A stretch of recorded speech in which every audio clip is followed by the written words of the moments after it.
إن هذا القرآن يهدي للتي هي أقوم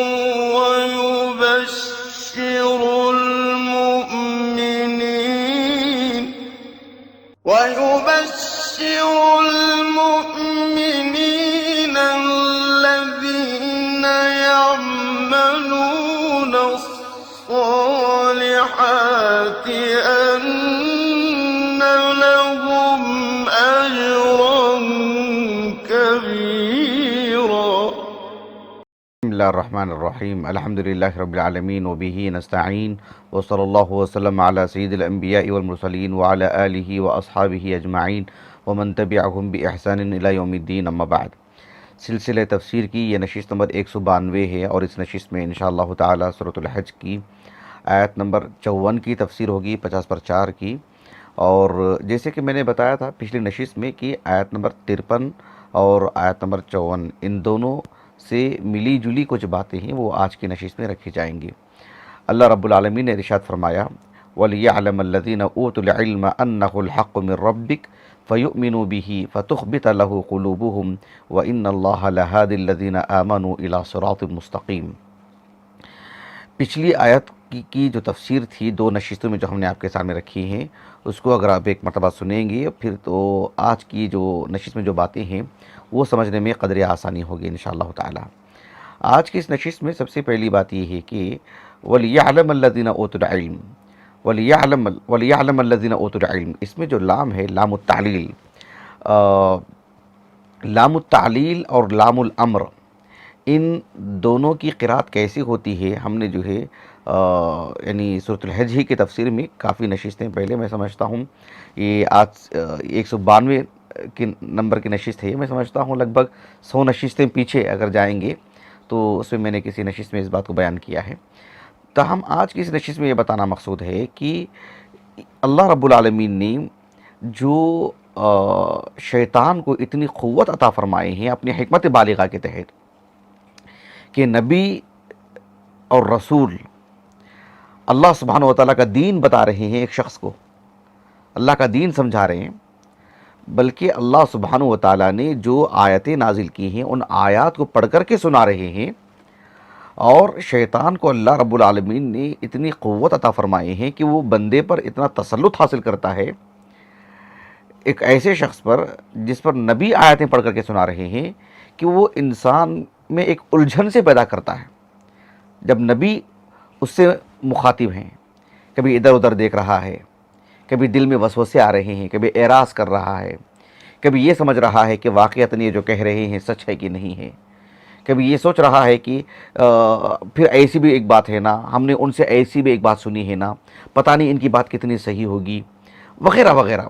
یہ جو وسوسے جو اس کے دل میں آتے ہیں انسان کے، شیطان جو اتنا قابو پا رہا ہوتا ہے اور کبھی کبھار اس کو وہاں سے اٹھا دیتا ہے اور چلا جاتا ہے وہاں سے، تو اللہ سبحانہ وتعالیٰ نے یہ قوت شیطان کو کیوں عطا کی ہے؟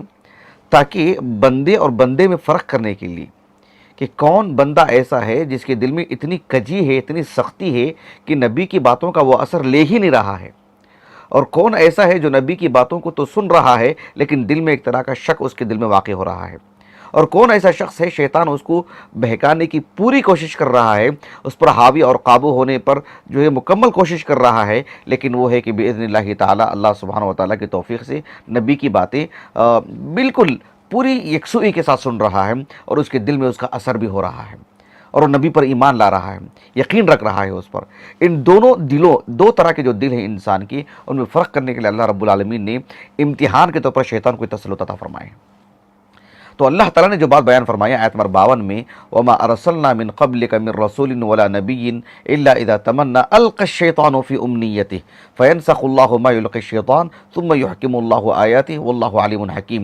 تو اللہ رب العالمین نے يُلْقِي الشَّيْطَانُ فِي أُمْنِيَّتِهِ، أَلْقَى الشَّيْطَانُ فِي أُمْنِيَّتِهِ، شیطان کو جو یہ قوت جو اللہ نے عطا کی ہے اس کی تعلیل کیا ہے، اس کی وجہ کیا ہے؟ تعلیل الاحکام والی جو بات ہے نا شریعت میں، یعنی اس سے ہم نے ایک 15 دن پہلے ہم نے ایک محاضرہ دیا تھا کہ شرعی احکام میں علت بیانی کی اہمیت، یعنی اللہ رب العالمین کے جو افعال ہیں، اللہ سبحانہ و تعالیٰ کی جو قدر ہے، اللہ رب العالمین جو فیصلے فرماتے ہیں اس کی تعلیل کیا ہے، اس کی وجوہات کیا ہیں، اللہ سبحانہ و تعالیٰ نے کیا اس میں حکمتیں رکھی ہیں، تو اس کی ایک حکمت اللہ تعالیٰ نے بتائی، کہا کہ لیجعل ما یلقی الشیطان فتنة للذین فی قلوبہم مرض والقاسیۃ قلوبہم وان الظالمین لفی شقاق بعید ولیعلم الذین اوتوا العلم انہ الحق من ربک فیؤمنوا بہ فتخبت لہ قلوبہم۔ یہ اللہ سبحانہ و تعالیٰ نے نظام رکھے ہیں۔ حافظ ابن القیم رحمہ اللہ کی ایک کتاب شفاء العلیل فی مسائل القضاء والقدر والحکمت والتعلیل، 2 جلدوں میں محقق ہمارے پاس ہے الحمدللہ۔ اس میں جو دوسرا باب ہے، آپ دیکھیے دوسرے باب میں، حالانکہ پہلے باب میں حافظ ابن القیم رحمہ اللہ نے اللہ کے تعالیٰ کی تخلیق اور اس میں جو تنوع ہے اس پر اور بھی کئی طرح کی گفتگو فرمائی ہیں، لیکن دوسرے باب میں اللہ رب العالمین کی قضاء و قدر میں، اللہ تعالیٰ کی تخلیق میں، اللہ تعالیٰ کے نظام نے کیا کچھ حکمتیں ہیں اس کو آپ نے بیان فرمایا ہے، اور یہ بھی کہ شرعی طور پر جو نصوص ہیں وہ تو عربی زبان میں ہیں، تو اللہ کا کلام عربی زبان میں ہے، تو عربی زبان کے جو اسالیب ہیں کیسے ہم سمجھیں گے کہ جو اس میں علت بتائی جا رہی ہے، یہ علت بتانے کا جو اسلوب ہے اس پر بھی آپ نے روشنی ڈالی ہے، اس کو استخراج کر کے بتایا آپ نے کہ کیا کیا ہو سکتی ہیں۔ اس میں لام التعلیل سے متعلق بھی آپ نے ایک قاعدہ بتایا ہے جو دوسرا حصہ ہے اس باب کا۔ اس میں حافظ ابن القیم رحمہ اللہ نے اس بات کو بتایا ہے کہ ایک ہے لام التعلیل، ایک ہے لام العاقبہ۔ لام العاقبہ اس کا کیا مطلب ہوتا ہے؟ یعنی کسی چیز کو بتانے کے لیے کہ ایسا نظام تھا، ایسا معاملہ تھا، ایسا کسی نے اختیار کیا اور پھر انجام ایسا ہوا۔ مثال کے طور پر جیسے ہم کہتے ہیں کہ ہم باہر جا رہے تھے اور پھر بارش پڑی تو ہم بھیگ گئے۔ ظاہر بات ہے بارش بھیگنے والی جو بات ہے، انسان ایک یعنی تیار ہو کر کے نہیں جاتا ہے نا کہ مجھے بھیگنا ہے، وہ تو عاقبت ہے، وہ ایک انجام ہے، وہ ہم باہر گئے، بارش پڑی اور ہم بھیگ گئے۔ ایک ہوتا ہے کہ بارش پڑ رہی تھی، میں دیکھ رہا ہوں اور میرے سامنے وہ سارا منظر ہے اور مجھے اچھی طرح معلوم ہے کہ بارش پڑ رہی ہے اور اب میں جا رہا ہوں، کیوں؟ تاکہ میں بھیگوں۔ یہ ہے تعلیل نا، یہ ہے ایک علت۔ ایک ہوتا ہے کہ میں جا رہا تھا، بارش پڑ گئی اور بھیگ گیا میں، یہ ہے انجام۔ تو لام العاقبہ اور لام الانجام میں فرق کیا ہوتا ہے؟ لام التعلیل میں بات یہ آتی ہے کہ ہم نے کام ہی ایسا کیا ہے کہ اس ایک حکمت کے تحت کہ ہم کو پہلے سے طے شدہ ہے کہ ہم کو ایسا اور ایسا کرنا ہے، اور لام العاقبہ میں یہ بات ہوتی ہے کہ ہم انجام سے غافل تھے، ہمیں پتہ نہیں تھا کہ کیا ہونے والا ہے، اچانک ایسے ہو چکا ہے، گویا کہ وہ ہمارے علم سے خارج چیز ہے۔ مثال کے طور پر اللہ رب العالمین نے سورۃ القصص میں بیان فرمایا کہ فَالْتَقَطَهُ فِرْعَوْنُ لِيَكُونَ لَكُمْ عَدُوًّا وَحَزَنًا، تو فَالْتَقَطَهُ آلُ فِرْعَوْنَ لِيَكُونَ لَكُمْ عَدُوًّا وَحَزَنًا، یعنی فرعون اور فرعون کی بیوی نے فَالْتَقَطَهُ آلُ فِرْعَوْنَ، موسیٰ علیہ السلام جو صندوق میں آ رہے تھے، فرعون اور اس کی بیوی نے بچے کو ہاتھ لے لیے۔ اچھا کیوں لے لیے؟ اللہ نے کہا لِيَكُونَ لَكُمْ عَدُوًّا وَحَزَنًا، تاکہ وہ اس کے دشمن بن جائیں، تاکہ اس کے لیے وہ غم کا باعث بن جائیں۔ اچھا یہ لام التعلیل ہے کیا؟ فرعون نے اس لیے لیا کہ تاکہ وہ میرے لیے دشمن بن جائیں؟ نہیں، وہ تو لام العاقبہ ہے، فرعون کو پتہ ہی نہیں ہے کہ اس لیے بچے کو لے لیا کہ جو انجام کیا نکلا کہ بادشاہ اس کے مقابل کھڑا نظر آیا آگے جا کر کے۔ تو اللہ سبحانہ و تعالیٰ کے لیے لام العاقبہ کیسے؟ کیونکہ اللہ رب العالمین کس چیز سے غافل ہیں؟ سبحان اللہ، اللہ رب العالمین کے علم سے کون سی چیز خارج ہے؟ تو یہاں پر لیجعل ما یلقی الشیطان، اگر لام العاقبہ لیں گے تو مراد یہ ہو جائے گا کہ اللہ سبحانہ و تعالیٰ نے ایسا نظام تو رکھے تھے لیکن دیکھو نتیجہ کیا ہوا، یہ اور یہ نکلا۔ کیوں؟ اللہ کے علم میں بات نہیں تھی؟ نہیں، یہ لام التعلیل ہے، اللہ نے یہ نظام ہی اس لیے رکھے ہیں تاکہ ایسا اور ایسا ہو، تاکہ یہ نتیجہ برآمد ہو، اس فرق کے لیے۔ تو لام التعلیل یہاں پر مراد ہے۔ حافظ ابن القیم رحمہ اللہ نے جو بات کہی ہے یہ بہت ہی گہری بات ہے، یہ کہ اللہ رب العالمین نے نظام ہی ایسا رکھے ہیں کہ القى الشیطان فی امنیتہ، ایسا کیوں؟ اس لیے کہ لیجعل ما یلقی الشیطان فتنة للذین فی قلوبہم مرض والقاسیۃ قلوبہم، کس کے دل کیسے ہیں، کون سخت دل ہے، کون مریض القلب ہے، اور کون جو ہے اہل ایمان میں سے نرم دل نرم گوشہ رکھتا ہے شریعت کے لیے، یہ فرق کرنے کے لیے اللہ رب العالمین نے نظام رکھے ہیں۔ حالانکہ تفسیر المحرر للقرآن الکریم میں بعض اہل علم کے حوالے سے، جیسے علامہ ابن عاشور ہیں، ابو سعود العمادی ہیں، اور قاضی بیضاوی ہیں رحمہم اللہ اجمعین، ان سب کے حوالے سے اس بات کو لکھا ہے کہ اس میں بعض اہل علم نے لام العاقبہ بھی کہا ہے۔ بہرحال لام العاقبہ یہاں بالکل بھی مناسب نہیں ہے، اس لیے کہ لام العاقبہ کا عام طور پر معنی مفہوم یہی ہوتا ہے کہ جس میں ایک انسان کسی چیز سے بے خبر تھا، اسے اس کے علم میں بات نہیں تھی، اور پھر وہ چیز برآمد ہوئی ہے۔ اللہ سبحانہ و تعالیٰ کے لیے ایسا معاملہ نہیں ہے، یہاں پر لام التعلیل ہی مراد ہے۔ آج کی اس نشست میں ایک بات رہی، اس سلسلے میں دیکھیں گے کہ اس معنی کی قرآن مجید میں آیات بہت ہیں، جیسے کہ اللہ رب العالمین نے فرمایا سورۃ البقرہ کے بالکل اواخر میں آیت الکرسی کی بات سے بعد والی آیت میں، اللہ ولی الذین آمنوا یخرجہم من الظلمات الی النور، اور اللہ نے سورۃ مریم میں کہا ویزید اللہ الذین اہتدوا ہدی۔ ان دو آیتوں کا یا ان جیسی بے شمار آیتوں کا مفہوم یہ ہے کہ اللہ رب العالمین کبھی ایسے معاملات اہل ایمان کے ساتھ کرتے ہیں جس سے ان کا ایمان بڑھ جاتا ہے، ان کا علم بڑھ جاتا ہے، ان کا تقوی بڑھ جاتا ہے، اللہ سے ان کا تعلق گہرا ہو جاتا ہے۔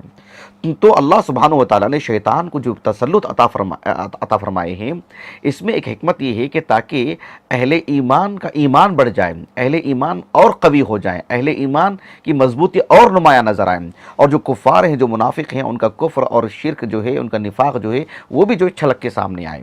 تو یہ اللہ سبحانہ و تعالیٰ کو جو ہے مقصود ہے کہ جو ہے تاکہ ایسا ہو معاملہ۔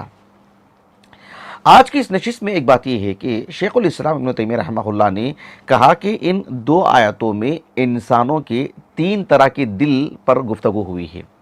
کہا کہ ایک دل وہ کہا کہ قاسیتن، اور دوسرا دل وہ کہا کہ ذات مرض، اور کہا کہ تیسرا دل وہ مؤمنۃ مخبتۃ۔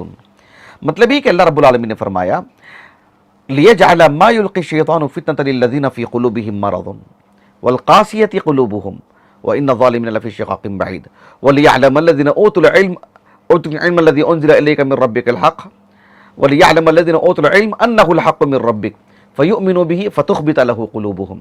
یہ تین طرح کے دل ہیں۔ ایک وہ دل ہے جو قاسیتن ہے، سخت دل ہے، یعنی جس طرح سے یابستن جامدہ، یعنی ایسی زمین ہے جس پر جتنی بھی بارش پڑ جائے پانی ادھر سے ادھر چلا جاتا ہے، چٹیل میدان ہے، پانی کا کوئی فائدہ نہیں، وہاں پر پانی جو ہے زوردار بارش پڑے گی اور پانی ادھر سے ادھر نکل جائے گا اور زمین کو کچھ فائدہ ہونے والا نہیں۔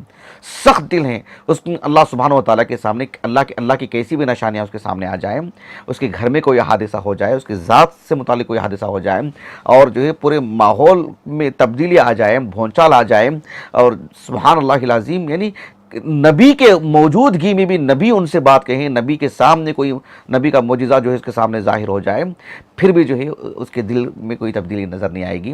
جیسے کہ ابو جہل میدان جنگ میں بھی، بدر میں بھی جب اسے مارا گیا اور عبداللہ بن مسعود نے کہا کہ تو ابو جہل ہی ہے، کہا کہ مجھ سے بھی زیادہ بڑے آدمی کو کسی نے تو آج تک قتل کیا ہے تو نے، ایسے عبداللہ بن مسعود سے اس نے کہا تھا۔ اتنا مغرور اتنا غرور تھا اس میں کہ میں مر بھی رہا ہوں تو مجھ سے بڑا کوئی آدمی آج تک کوئی مرا ہے کیا؟ تو یہ جو چیز ہے کہ سبحان اللہ، یعنی سخت سے سخت دل ہوتے ہیں، اس اعتبار سے قاسیتن ایک ہے۔ دوسرا دل وہ ہے جو کہ ایک طرح کے اپنے اندر نرم گوشہ رکھتا ہے، لیکن اس نرمی میں بھی دو طرح کی ہیں، ایک وہ جو حق کے لیے نرمی اختیار کرتا ہے، ایک کفر کی طرف اپنا نرم گوشہ دکھاتا ہے۔ جو کفر کی طرف نرم گوشہ دکھانے والا دل ہے وہی مریض دل ہے، جو کہ نفاق والا دل ہے، اور جو حق کے لیے اپنا نرم گوشہ رکھتا ہے وہ حق والا دل ہے۔ کہا کہ یہ تین طرح کے دل ہیں۔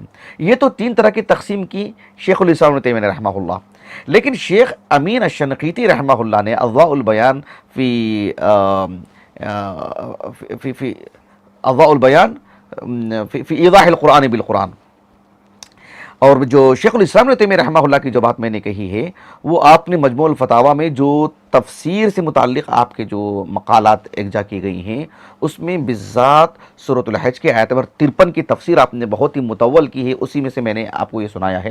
ویسے تفسیر شیخ الاسلام ابن تیمیہ رحمہ اللہ کی جو فی الحال متعدد آیات کی اکجا کی گئی ہے 7 جلدوں میں، وہ بھی ہمارے پاس موجود ہے الحمدللہ۔ یعنی یہ جو دیکھ رہے ہیں شیخ یعنی ایاد بن عبد اللطیف ابن القیسی کی، یہ اب تک کا ایک اچھا کام ہے الحمدللہ، جو یعنی طلبہ ہیں ان کے لیے ایک مفید چیز ہوگی اگر یہ مل جاتی ہے تو اس پہ شیخ الاسلام تیمیہ رحمہ اللہ کی تفسیری جو خدمت ہے تقریباً اس میں اکجا کر دی گئی ہے۔ بہرحال یہ ایک پہلو ہے جس میں آپ نے کہا کہ تین طرح کے دل ہیں، لیکن شیخ امین الشنقیطی رحمہ اللہ نے اضواء البیان فی ایضاح القرآن بالقرآن، اس میں آپ نے دلوں کی ایک دو طرح کی قسم بتائی ہے جو کہ مریض دل ہیں، یعنی القلب المریض ہے نا، ایک تو وہ تین طرح کے دل، ایک قاسیتن، ایک ذات مرض، اور ایک مؤمنۃ مخبتہ. لیکن جو مریض قلب ہے نا، القلب المریض ذات مرض، کہا کہ اس کی دو قسمیں ہیں کہا قرآن مجید میں. ایک وہ جو کفر، نفاق اور شرک والا دل جو کہ مریض دل ہے. ایک وہ جس میں فحش ہی فحش ہے، جس میں نفسانی خواہشات ہیں. وہ ایک مسلمان بھی ہو سکتا ہے، وہ دل مراد ہے جو مریض دل ہے. جسے اللہ رب العالمین نے کہا کہ فی قلوبہم مرض فزادہم اللہ مرضا، منافقین کے بارے میں سورۃ البقرہ میں. تو مریض قلب ایک وہ ہوتا ہے جو کفر، نفاق اور شرک والا دل. ایک مریض دل وہ جو ہو سکتا ہے وہ مسلمان بھی ہو لیکن نفسانی خواہشات اس میں ہوں، فحش اس کے اندر آ گیا ہو. اللہ رب العالمین نے فرمایا سورۃ الاحزاب میں، یا نساء النبی لستن کاحد من النساء ان اتقیتن فلا تخضعن بالقول فیطمع الذی فی قلبہ مرض وقلن قولا معروفا. فیطمع الذی فی قلبہ مرض. تو فیطمع الذی فی قلبہ مرض کا کیا مطلب ہے؟ انبیاء کی، نبی کریم صلی اللہ علیہ وسلم کی ازواج مطہرات کو کھری کھری گفتگو کرنے کا حکم دیا گیا، لچکدار انداز میں گفتگو کرنے سے منع کیا گیا. اس لیے کہ آپ سادگی سے گفتگو کریں گے تو پھر ایسی صورت میں طرز گفتگو کو لے کر، آواز کو لے کر، نرم گفتگو کو لے کر، جس کے دل میں مریض ہے، نفسانی خواہشات ہیں، اس کے دل میں ایک الگ خیالات آ سکتے ہیں. اس لیے آپ صاف گفتگو کریں، کھری گفتگو کریں اور بالکل کڑک گفتگو کریں. یہ اللہ رب العالمین نے حکم دیا ہے. تو یہ بھی ایک طرح کا مرض ہے جس میں فحش داخل ہوتا ہے. ایک وہ مرض ہے جس میں کفر، نفاق اور شرک والا جو ہے مرض داخل ہوتا ہے. یہ ایک طرح کی تقسیم کی ہے شیخ امین الشنقیطی رحمہ اللہ نے. آج کے اس نشست میں ایک بات یہ بھی ہے کہ شیخ الاسلام ابن تیمیہ رحمہ اللہ نے ایک اہم بات یہ کہی ہے کہ بعض متکلمین کی طرف سے یہ بات آتی ہے کہ اہل ایمان کو وہ ایک طرف رکھتے ہیں، اہل علم کو وہ ایک طرف رکھتے ہیں. کس اعتبار سے؟ کہتے ہیں کہ علم ایک الگ چیز ہے، ایک اعلیٰ اور عرفہ چیز ہے، اس معنی میں کہ اس میں عملیات، اس میں اعمال، اور اس میں جو ہے جیسے بعض لوگوں نے تفریق کی نا کہ طریقت اور شریعت. طریقت وہ ہے جو یعنی مطلب صوفیہ کا معاملہ ہے، زہاد کا معاملہ ہے، اور شریعت وہ ہے جو عوام کا ہے. اس طرح کی تفریق کر کے شریعت کو الگ الگ طرح سے بانٹ کے رکھا ہے. تو شیخ الاسلام تیمیہ رحمہ اللہ نے سب پر رد کیا، کہا کہ ایمان کا مطلب ہی یہی ہے کہ جو ہے اس کے پاس علم ہے. علم کا مطلب ہی یہی ہے کہ اس کے پاس ایمان ہے. اہل علم کا مطلب ہی یہی ہے کہ اہل ایمان ہے. ایسا نہیں ہے کہ اہل ایمان، اہل علم دو جدا جدا ہیں. جو اہل علم ہے لازمی طور پر ان کے پاس ایمان ہے، ان کے پاس جو ہے اللہ رب العالمین کا تقویٰ ہے. اس کو آپ نے مطلب سمجھایا اور متعدد مثالیں دی آپ نے قرآن کی. ایک تو یہ خود آیت کریمہ ہے جس میں اللہ رب العالمین نے کہا سورۃ الحج کی، وَلِيَعْلَمَ الَّذِينَ أُوتُوا الْعِلْمَ أَنَّهُ الْحَقُّ مِنْ رَبِّكَ فَيُؤْمِنُوا بِهِ فَتُخْبِتَ لَهُ قُلُوبُهُمْ. دیکھیے اہل ایمان اور اہل علم گویا کہ دو جدا جدا وصف ہیں ایک ہی انسان کے. ایک ہی انسان کا یہ وصف ہے کہ وہ اہل علم سے ہے اور وہ اہل ایمان سے ہے. جو مومن ہے وہ عالم ہے. مطلب کس طرح سے آپ نے اس بات کو بتایا. عالم ہونے کا مطلب یہ نہیں ہے کہ ایمانیات کا حصہ اس سے خارج ہے، وہ اس سے بھی برتر ہے اور اس سے بھی وہ اعلیٰ اور عرفہ ہے. نہیں، وہ اسی میں ضم ہے، اسی میں داخل ہے وہ چیز. اصل میں یہ بات وہی لوگ سمجھ پائیں گے جو اس طرح کی تفریق کر کے جو الگ نتیجے بتانا چاہتے ہیں، الگ نتیجے پہ لا کے کھڑا کرتے ہیں. ان نتائج پر جو لوگ نظر رکھتے ہیں وہ اس طرح کی باتوں کو سمجھنے میں ان کے لیے آسانی ہوگی.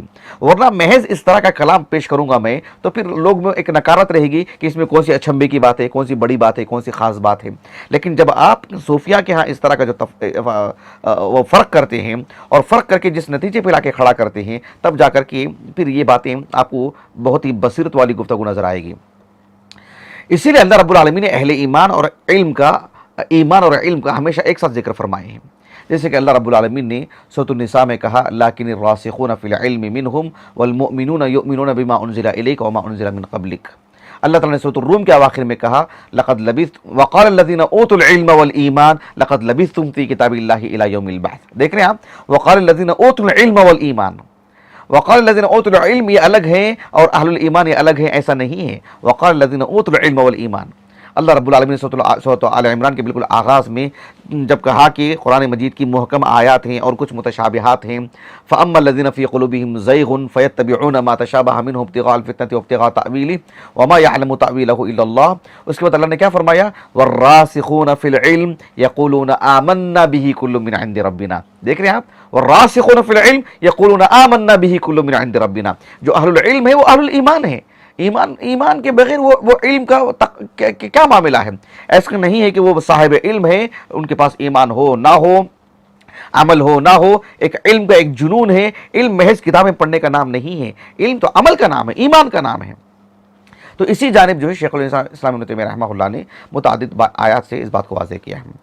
آج کی اس نشست میں اتنی ہی باتیں ہیں، بس ایک بات رہ گئی ہے جو من باب الفائدہ بلاغت کی جہت سے، وہ یہ ہے کہ جیسے کہ ابن عاشور نے کہا رحمہ اللہ، التحریر و تنویر آپ کی جو تفسیر ہے، کہ اللہ رب العالمین نے فرمایا، آیت کریمہ پہ غور کیجیے، اللہ نے کہا وَلِيَعْلَمَ الَّذِينَ أُوتُوا الْعِلْمَ أَنَّهُ الْحَقُّ مِنْ رَبِّكَ فَيُؤْمِنُوا بِهِ فَتُخْبِتَ لَهُ قُلُوبُهُمْ وَإِنَّ اللَّهَ لَهَادِ الَّذِينَ آمَنُوا إِلَى صِرَاطٍ مُسْتَقِيمٍ۔ اللہ رب العالمین نے اس آیت کریمہ کے آغاز میں کہا وَلِيَعْلَمَ الَّذِينَ أُوتُوا الْعِلْمَ، الَّذِينَ أُوتُوا الْعِلْمَ، یہ اسم ظاہر ہے نا، یہ ایک ایسا اسم ہے جو کہ اسم ظاہر ہے، یعنی الَّذِينَ أُوتُوا الْعِلْمَ، اوتوا العلم یہ تو ظاہر ہے نا، لیکن اس آیت کریمہ میں کے اختتام میں اللہ نے کیا فرمایا کہ وَلِيَعْلَمَ الَّذِينَ أُوتُوا الْعِلْمَ أَنَّهُ الْحَقُّ مِنْ رَبِّكَ فَيُؤْمِنُوا بِهِ فَتُخْبِتَ لَهُ قُلُوبُهُمْ۔ اس کے بعد اللہ نے کہا وَإِنَّ اللَّهَ لَهَادِ الَّذِينَ آمَنُوا، جبکہ یہاں پر اس میں ظاہر لانے کی ضرورت نہیں تھی، کیوں؟ اس میں ظاہر گزر چکا ہے، اب یہاں پر ضمیر سے کام لیا جانا چاہیے تھا، وَإِنَّ اللَّهَ لَهَادِ الَّذِينَ آمَنُوا کی بجائے وَإِنَّ اللَّهَ لَهَادِ الَّذِينَ آمَنُوا إِلَى صِرَاطٍ مُسْتَقِيمٍ۔ اللہ سبحانہ وتعالیٰ ان لوگوں کو ہدایت کا جو ہے سامان فراہم کرتے ہیں، ان لوگوں کو ہدایت دیتے ہیں، کس کو؟ وَإِنَّ اللَّهَ لَهَادِهِمْ، ضمیر سے کام نکل سکتا ہے، اس لیے کہ اس میں ظاہر جو ہے گزر چکا ہے، وَلِيَعْلَمَ الَّذِينَ أُوتُوا الْعِلْمَ، یہاں پر بھی اس میں ظاہر، وَإِنَّ اللَّهَ لَهَادِ الَّذِينَ آمَنُوا، یہاں پر بھی اس میں ظاہر، کیا ضرورت ہے اس کی؟ وَإِنَّ اللَّهَ لَهَادِهِمْ، بات ہو جاتی نا۔ تو یہاں پر اس میں ظاہر کیوں ہے؟ اس سلسلے میں ابن عاشور رحمہ اللہ نے کہا کہ الاظہار فی مقام الاضمار، جہاں ضمیر لانا چاہیے تھا وہاں پر بھی اس میں ظاہر لیا جا رہا ہے۔ جیسے ہم کہتے ہیں کہ ایک آدمی کا ہم نے نام لیا، نام لے کر کے کہا کہ ہم کہتے ہیں کہ سمعت منہ، ایک آدمی کا نام لے کر کے، جیسے ہم کہیں گے سمعت رجلا، کسی کا ہم نے نام لے لیا، سمعت زیدن، ہم نے زید کا نام لے لیا، سمعت عمرن، ہم نے عمر کا نام لے لیا، پھر ہم کہیں گے وہ سمعت عمرن بولنے کی کیا ضرورت، وہ سمعت منہ، بات ہو گئی نا۔ تو ایک مرتبہ ہم نے اسم ظاہر لا لینے کے بعد دوبارہ اسم ظاہر لانے کی کیا حاجت؟ وہاں پر ضمیر سے کام نکالا جا سکتا ہے نا۔ قرآن مجید میں ایسے سینکڑوں مقامات پر ہے، سینکڑوں مقامات پر، لیکن یہاں پر قابل غور بات یہ ہوتی ہے کہ یہاں پر اضمار سے کام لینا چاہیے تھا، ضمیر لانا چاہیے تھا، اسم ظاہر لانے کی کیا حاجت تھی؟ اس میں کیا خاص بات ہے؟ بات یہ ہے کہ اللہ رب العالمین نے کہا وَلِيَعْلَمَ الَّذِينَ أُوتُوا الْعِلْمَ أَنَّهُ الْحَقُّ مِنْ رَبِّكَ، الَّذِينَ أُوتُوا الْعِلْمَ یہ اسم ظاہر ہے، فَيُؤْمِنُوا بِهِ فَتُخْبِتَ لَهُ قُلُوبُهُمْ وَإِنَّ اللَّهَ لَهَادِ الَّذِينَ آمَنُوا وَإِنَّ اللَّهَ لَهَادِهِمْ ہوتا ہے سے تو بات ہو جاتی۔ تو کہا کہ یہاں پر بھی اسم ظاہر لانے کی وجہ یہ ہے، یہ بتانے کے لیے کہ اللہ سبحانہ وتعالیٰ نے ان کو گویا کہ تعریف کر رہے ہیں۔ اللہ سبحانہ وتعالیٰ یہاں مقصود یہ ہے کہ یعنی قصدہ یعنی مدحہم، قصد کیا ہے یہاں پر؟ کہا کہ مدحہم بوصف الایمان، اللہ رب العالمین ان اس میں اگر ضمیر والی چیز ہوتی تو پھر وہ ایمان کا لفظ وہاں پر نہیں آتا۔ اللہ رب العالمین گویا کہ وہ مومن ہیں، ان کے پاس ایمان ہے، ان کا یہ وصف بیان کیا جا رہا ہے، اس وجہ سے یہاں پر جو ہے اسم ظاہر لایا جا رہا ہے۔ کہا کہ وَإِنَّ اللَّهَ لَهَادِ الَّذِينَ آمَنُوا، لَهَادِهِمْ نہیں کہا رب العالمین نے، وَإِنَّ اللَّهَ لَهَادِ الَّذِينَ آمَنُوا، تاکہ ان کے پاس جو ایمان ہے نا، اس کو ایمان کو اس میں ظاہر کے طور پر لا کر کے ان کی تعریف کی جا رہی ہے، یہاں یہ مقصود ہے۔ اور دوسرا مقصود بھی یہ ہے کہ وَإِنَّ اللَّهَ لَهَادِ الَّذِينَ آمَنُوا، اللہ رب العالمین ان کو ہدایت کیوں دے رہے ہیں، وہ ہدایت یافتہ کیوں ہوئے ہیں؟ ایمان کی وجہ سے، اس وجہ سے بھی وہاں پر بھی ایمان نمایاں کر کے بتایا کیا جا رہا ہے، جبکہ ضمیر سے بات ہو سکتی ہے لیکن اسم ظاہر لا کر کے اس کو ترجیح دے کر کے یہ بتانا مقصود ہے، ایک تو ان کی تعریف، ان کی مدح کہ وہ صاحب ایمان ہے، اور دوسرا یہ کہ ان کی ہدایت کی جو وجہ ہے وہ ہے ایمان، اس کو نمایاں الگ سے پھر اس کو نمایاں کیا گیا ہے تاکہ لوگوں کی توجہ ہو، ایسا نہ ہو کہ اس میں ضمیر ہو اور پھر دوبارہ لوٹ کر کے آئیں کہ بھی ضمیر کہاں لوٹ رہی، اس کی بجائے وہیں پر بھی اس کو اس میں ظاہر کے طور پر پیش کیا گیا تاکہ نمایاں رہے کہ جو ہے کس وجہ سے یہ سب کچھ ہو رہا ہے۔ یہ بات آپ نے بتائی، چونکہ عام طور پر مشاہدین جو ہے ان سب چیزوں کو جلدی سمجھتے نہیں ہیں، اس وجہ سے بہت مطلب تفصیل سے اس کو سمجھانا پڑتا ہے۔ آخر میں ایک بات وہ یہ ہے کہ جو ابو سعید العمادی نے کہا رحمہ اللہ کہ وَإِنَّ اللَّهَ لَهَادِ الَّذِينَ آمَنُوا إِلَى صِرَاطٍ مُسْتَقِيمٍ، کہا کہ یہ جملہ معترضہ ہے، جو اس سے پہلے والا جو مضمون ہے اس مضمون کی تقریر کے لیے آیا ہے، یعنی اس مضمون کی تائید کے لیے آیا ہے، اس مضمون کی مطلب کو تقویت پہنچانے کے لیے آیا ہے کہ اللہ رب العالمین نے کہا کہ اللہ تعالیٰ نے شیطان کو اتنی طاقت دے رکھی ہے کہ وہ نبی جب کسی کو بات بتاتے ہیں ان پر وہ حاوی ہو سکتا ہے، قابو پا سکتا ہے۔ اس کے باوجود بھی کچھ ایسے لوگ ہیں جن پر اللہ رب العالمین کی خاص رحمت ہے کہ وہ ان سب چیزوں کے باوجود بھی حق اور باطل میں فرق کرتے ہیں، سچ اور جھوٹ میں فرق کرتے ہیں، توحید اور شرک میں فرق کرتے ہیں، سنت اور بدعت میں فرق کرتے ہیں۔ اور پھر جو ہے اللہ رب العالمین کی نصرت کس کے لیے آتی ہے اور کون اللہ تعالیٰ کی نصرت سے محروم ہوتا ہے، وہ ان سب چیزوں میں فرق کرتے ہیں۔ وَلِيَعْلَمَ الَّذِينَ أُوتُوا الْعِلْمَ أَنَّهُ الْحَقُّ مِنْ رَبِّكَ فَيُؤْمِنُوا بِهِ فَتُخْبِتَ لَهُ قُلُوبُهُمْ۔ تو جب ان کے دل نرم پڑتے ہیں اور نرم گوشہ ان کے دل میں آتا ہے حق کے لیے، تو اللہ رب العالمین نے کہا تذیل کے طور پر وَإِنَّ اللَّهَ لَهَادِ الَّذِينَ آمَنُوا إِلَىٰ صِرَاطٍ مُسْتَقِيمٍ، اللہ سبحانہ و تعالیٰ نے یعنی ان کو صراط مستقیم کی طرف جو اللہ نے ان کی رہنمائی کی ہے، صراط مستقیم پر جو ان کو ثبات قدمی اللہ رب العالمین نے عطا فرمائی ہے، ان کو ہدایت سے جو اللہ رب العالمین نے نوازے ہیں، تو گویا کہ اللہ تعالیٰ کی خاص توفیق ان کے لیے شامل حال رہی۔ اس وجہ سے شیطان کے نرغے میں یہ نہیں آئے، شیطان کے شکنجے میں نہیں آئے، بلکہ اللہ رب العالمین کی توحید پر یہ قائم رہے۔ یہ بتانے کے لیے اس بات کو ذکر کیا گیا ہے۔ بہرحال میں اپنی بات کو ختم کرتا ہوں، انشاءاللہ اس کے بعد کی نشستوں میں اس کے بعد والی آیت کریمہ پر گفتگو ہوگی۔ اللہ تعالیٰ سے دعا ہے کہ اللہ تعالیٰ ہماری اس نشست کو ہمارے اساتذہ، ہمارے والدین، ہمارے کل معاونین، مشاہدین، خصوصاً ہمارے اہلیہ کے لیے، ہمارے فرزندان کے لیے، ہمارے لیے ذخیرہ آخرت کرے، ہمارے حسنات میں شمار فرمائے۔ سبحانک اللہم و بحمدک، اشہد ان لا الہ الا انت، استغفرک و اتوب الیک۔